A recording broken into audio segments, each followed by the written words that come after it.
So America are continuing to have problems in their judicial system and in their governance, with insubordination becoming an issue. I see a word today, temporary seizure of bank accounts might be the best way to arrest and defend the Constitution.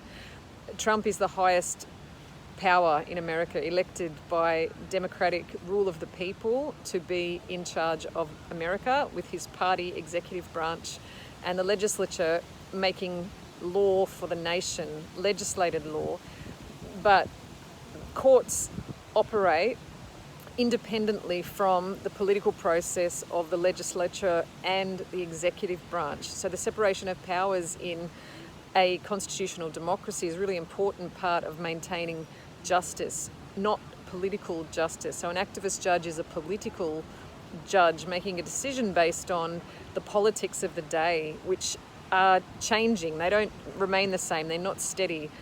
Justice systems and the rule of law is slow to change. It's a conservative measure, and law changes very slowly. In a civil law system, only through the act of parliament, the creation of legislation, written law, and in a common law jurisdiction, which America still remains under, and so does Australia, very slowly through case law that's heard through the hierarchy of courts and comes down with changes from the High Court decision-making process. So law tends to be a very slow, conservative, stable, long-term influence in a democracy.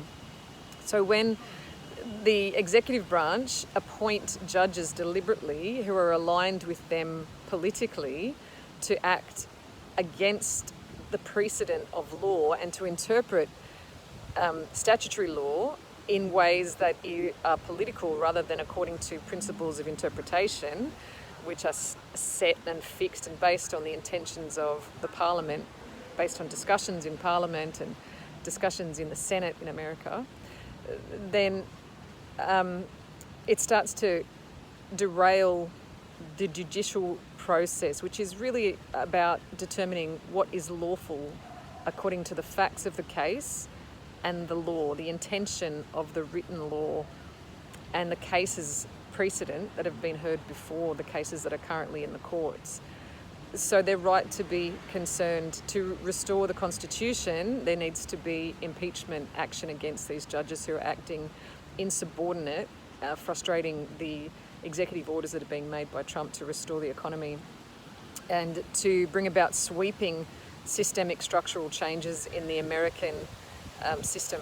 So what he's doing is deconstructing corruption, the systems of corruption that have been used by the corporate sector in a corporate fascist partnership through the charities, NGOs, funneling money to all sorts of different political causes around the world, and through the security agencies and corporations, through corrupt, inappropriate, improper relationships, conflicts of interest, and really just funneling money, laundry, back to the pockets of people who have vested interests, corporates, politicians, NGOs, related parties, family members, not to serve the best interests of the people of America.